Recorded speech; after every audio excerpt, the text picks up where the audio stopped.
Exodus chapter 35, verses 10 through 19 in the Christian Standard Bible read, "Let all the skilled artisans among you come and make everything the Lord has commanded. The tabernacle, its tents and its tents and covering, its clasps and supports, its crossbars, its pillars and bases, the ark with its poles, the mercy seat, and the curtain for the screen, the table with its poles, all its utensils, and the bread of the presence, the lampstand for light with its utensils and lamps, as well as the oil for the light, the altar of incense with its poles, the anointing oil and the fragrant incense, the entryway screen for the entrance to the tabernacle, the altar of burnt offering with its bronze grate, its poles and all its utensils, the basin with its stand, the hangings of the courtyard, its posts and bases, and the screen for the gate of the court, the tent pegs for the tabernacle and the tent pegs for the courtyard, along with their ropes, and the specially woven garments ministering in the sanctuary, the holy garments for the priest Aaron, and the garments for his sons to serve as priests. Here, Moses is having the children of Israel prepare the tabernacle in the way God commanded. We see everyone working together for crafts, tailoring robes, and decorating the worship area. Even though we no longer are under the law of Moses, as Christians, we believe aesthetics is an important part of it. Joshua, why do you believe God had the people of Israel put so much into the core of their worship area, and what can the church today learn from that? Yeah, I think spirituality is symbolism and interacting realized in our soul. What I mean by that, like when you worship, song is usually, we worship in song a lot at church. I think when it connects with your soul, there's this feeling that I think that's what we attribute to spirituality. And I think that's how we relate to God. And we could do it in ways other than song. Often we get away from that, but you see things where people paint, or different times you're in nature, you interact with different forms of beauty, and that connects you to the divine.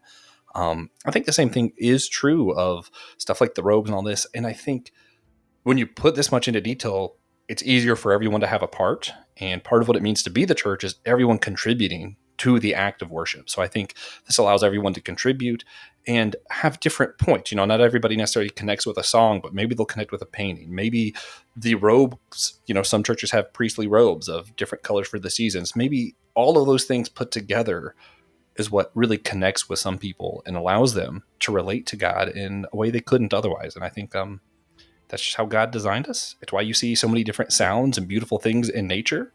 It's how God designed the world in great detail. All right. So with that, hey everybody, welcome to the Whole Church Podcast, your favorite church unity podcast, probably. We have different noise going on right now, different music. It's a different intro because we're starting a brand new series. We're just going to do a tiny intro for the series today. We're talking about our Ecumenical Aesthetics series, where we're going to be discussing church art and how the church relates to God and one another through art. It's going to be a fun time. Today, it's just TJ and I. We decided it would be a worthwhile time. We have some questions we're going to ask every guest that's part of this series. We said, hey, let's put ourselves through the ringer first. And that's what we're here to do. Yeah, it's I lost my tab with the outline on it. So, as you guys will, Ministries Podcast Network. Link is below for other shows like us. Yeah, it's a good time. And now I'm just going to go ahead and jump to one of my favorite things that we do on the show. It's a spiritual practice that I care deeply about, and that is silliness. So, TJ, we're going to ask a silly question. I'm going to make you answer first, because I know you're going to make me do something else first later on. Quick and simple, what would be the most challenging part of interpreting your favorite book of the Bible into a comic book? I think definitely not making people angry would be the hardest part. Okay. I'm just going to leave that be. Yeah. Because that's true of a lot of the favorite books. Yeah, but like imagery-wise, for me specifically. Is your favorite book Song of Solomon? No. Because that would be a hard one. It's a different comic. Although, I know a guy who made that comic book. Man, one of my favorites has got to be Hebrews. And I think it's just because it's not really a story or anything. So it would be hard to like put like ideas into comic panels, you know, as it would be like if I were to choose judges, that would be really easy, I feel like. Yeah. Do you think so? I mean, comparatively. I was going to do Revelations. That's, yeah. Yeah. I think people would get mad that, oh, it was all just a dream. Like, no, it was a prophecy. It's different. Yeah. But now it's a Although he trope. does wake up several times. Yeah. Yeah. So, one of the main reasons we're doing this series is because of our belief that beauty can bring people closer to God and to one another. So, we have a few questions that we're going to be asking everyone in the series to go along with that belief. Before making our guests do it, we wanted to go through it, warm our listeners up with our experiences. So, Josh, could you tell us a time when you've seen God in the beauty of creation, outside specifically? Outside's easier. We go to this place called Cumberland Island a few times a year. The first time I went, I was able to run on the beach alongside some wild horses, and there's no buildings really. It's just nature. It kind of looks like Jurassic Park on an island, which I guess is just Jurassic Park. You don't usually see the beach part. But yeah, it was really cool. So I think that was a moment that, after doing that, just thinking about how beautiful God's creation is and kind of getting detached from all of what humans do to muck it up really, connected with me, which is why I keep going back. What about you, TJ? I'm inclined to agree. If that's cheating, That's fair. Cumberland Island's gorgeous. Yeah, it is. So, would you share a moment with us, if you have one, when you felt a special connection to a painting, sculpture, or anything like that? It doesn't have to be religious. So it comes and goes. None that like stick to me, like stick on me, like I'll remember it forever. None like that. But I'll definitely get one every once in a while when I see something new, and I'm like, wow, that's amazing. Tear up a little bit, read about it on Wikipedia for 15 to 20 minutes, and then forget about it. Yeah, that's fair. Yeah, I think for me, there was an art exhibit of like student art when I was at UNCW that you could just walk in whenever. And I'd go in there, and a lot of times there would just be something there that I would connect with, but it wasn't really anything specific. So, if that counts. Most of Van Gogh stuff, and this is silly, but I got into Van Gogh because of Doctor Who. But then the more I see his other art, like the pieces, I'm like, oh no, I actually really connect with what he does for some reason. It's also a really good episode. So, yeah, it is. Really, and like really good depiction of Van Gogh. Yeah, it was also depressing. Which every depiction of Van Gogh is a little depressing. Yeah. Yeah. So it has been shown in several different studies that there is a healing aspect to seeing beauty. Do you believe, TJ, that there is a reason why God might have wired us this way? So I'm not familiar with the study. Sounds pretty interesting. You should send that to me. But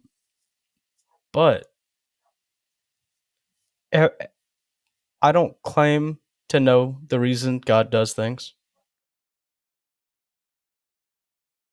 Yeah. He just wanted us to see beautiful things. That's fair. Yeah. I think that God's desire to connect with us, and I don't think God created anything that he wasn't proud of, so I think naturally seeing what God created and just being around the things of God, which I think creation is, that just makes sense that it would be healing. I don't know what his reason was in it, but it does kind of just make intuitive sense to me. Yeah. So before we get to the more unique aspects of this episode, we have another segment we're going to be doing every time for the Ecumenical Aesthetics series, and it's called the Artist's Corner. I have a few questions to select from here that I'm going to do in a random order, and for the intro episode, we're both going to answer.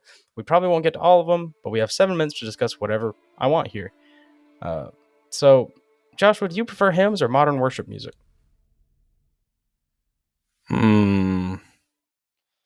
I'm going to go with hymns. If you would have asked me 10 years ago, it would have been different, because there was some modern worship music that they put a lot of thought into, but I feel like more recently modern worship music is a lot less thoughtful. Yeah. Some of these hymns, Yeah. Yeah. Yeah, extra contemporary. Not, I don't love it. But some of the, like older hymns, especially if you get to like some of the ones that like the Wesleyan brothers wrote and stuff, it's almost more of a textbook than a song. I'm like, oh, this is like extremely well thought out. Wild stuff. Yeah. Yeah. Yeah. What about you? I feel the same way. I never really liked modern worship music that much, but it depends on how you define modern. Like I said, if you take it as far back as like 1930, which I feel like is fair to do, Yeah. uh, kind of broadens things up a little bit. But I do prefer hymns. I feel like there's a lot of power in old hymns. Uh, they're constructed, and we could do like a little mini series on the way hymns are constructed and written musically.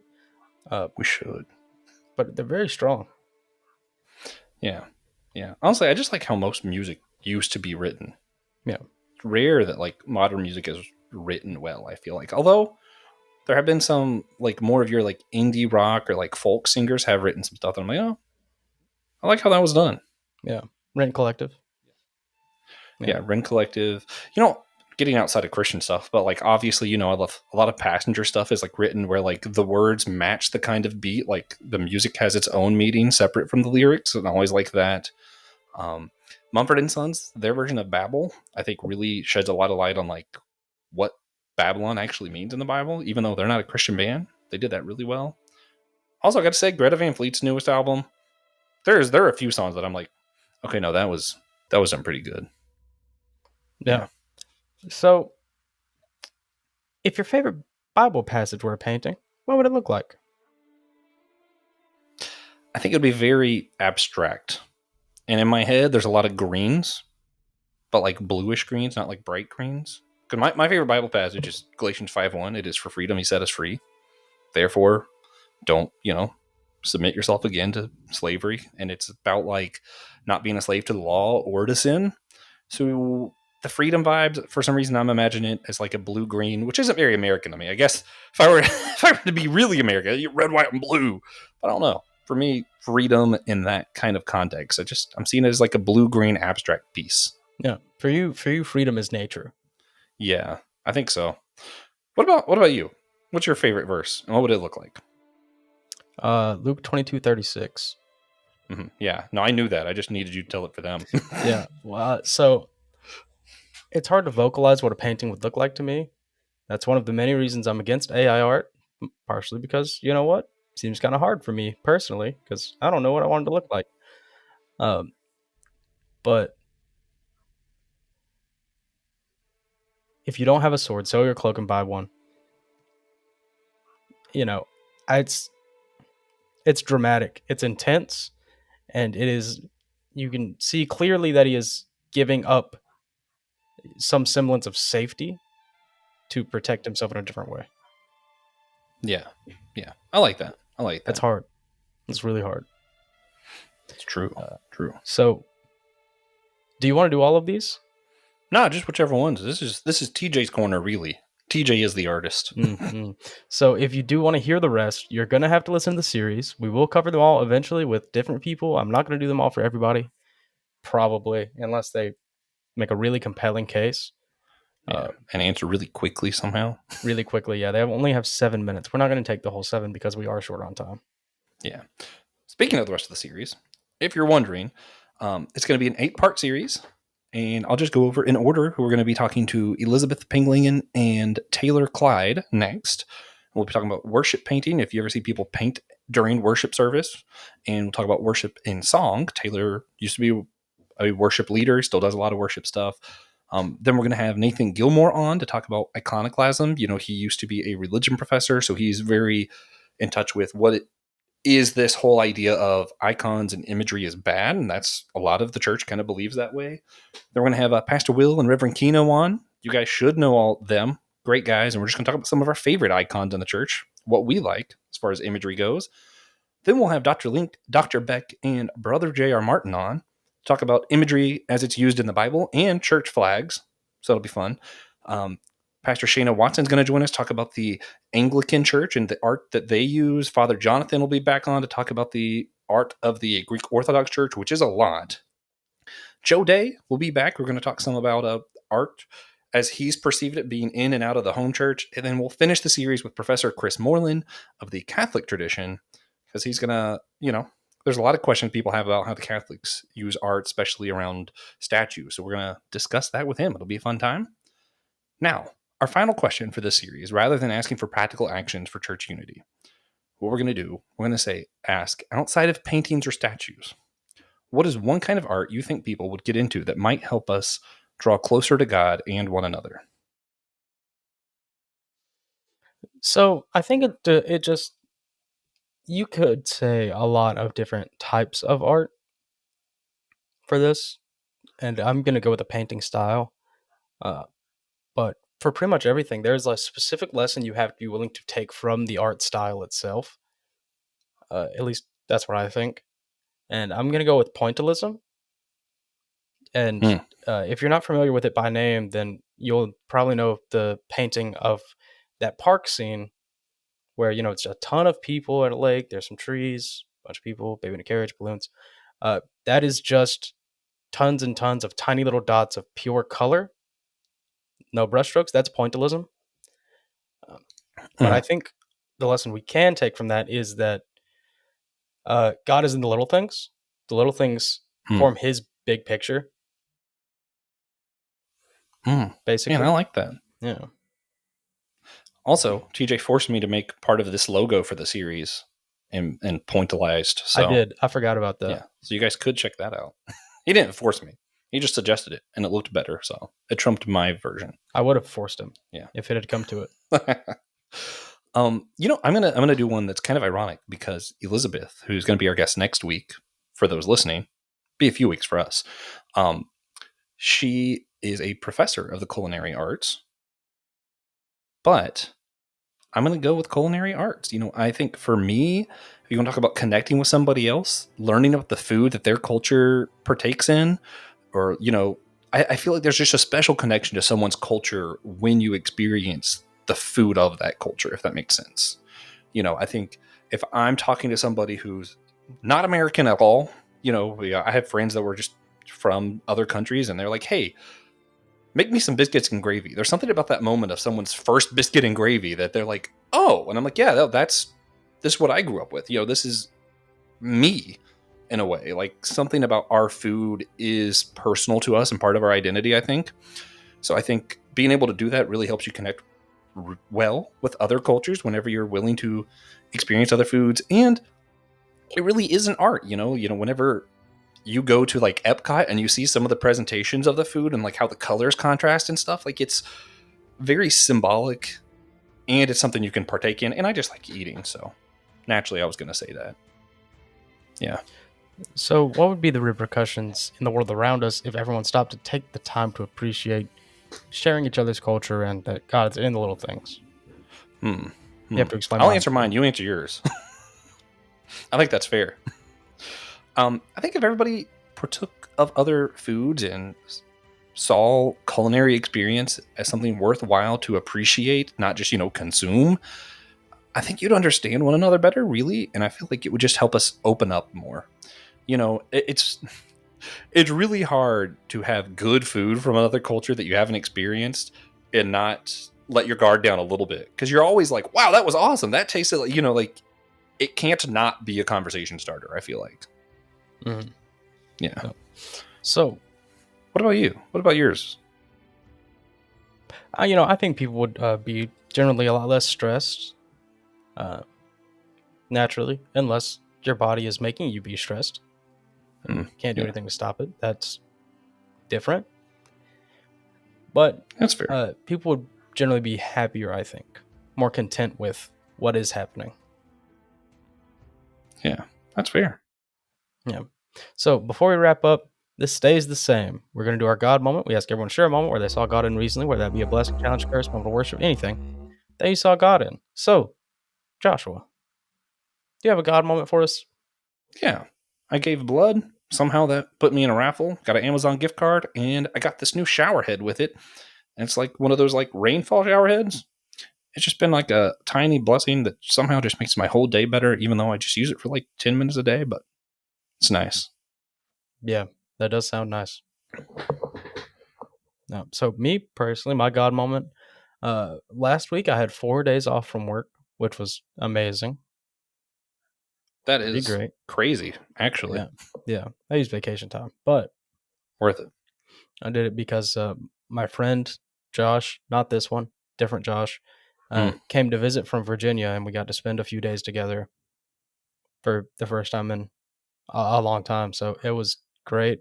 You want to hang out with these people, my brothers in Christ that I do not get to see very often. It was really great. I can't overstate how much God is in those moments at all times, getting him Yeah. here safe and back safe. Yeah. Did y'all have any good culinary experiences together? Not this time. One time we made Next time. spam fries. That counts. Yeah. Yeah. So.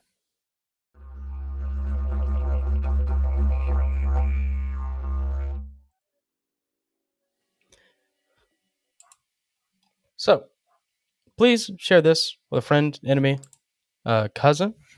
We like that one. Share it with a cousin. Everybody's somebody's cousin, hopefully. And chat with us on our Discord server. It is in the notes. We would love to talk to you. We'd love to speak to you. Feel kind of secluded out here all on our own without that extra interaction. So, yeah, friends are nice. We're lonely. Yeah, we're so very lonely without you. Yeah. Please. Help a brother out. No, check out all of our other shows on the Anazal Ministries Podcast Network. I do a few over there. TJ's about to start one. Christian, Brandon, Systematic Ecology is there. All good stuff. Worth checking out. In the show notes, we have the link. Just, give it a little click. Yeah. And hope you enjoyed the show. Come back next week when we'll be continuing our Ecumenical Aesthetics series with Elizabeth Fang and Taylor Clyde to discuss worship painting and worship in music. After that, we'll have Dr. Nathan Gilmore on discussing iconoclasm and the dangers of idol worship.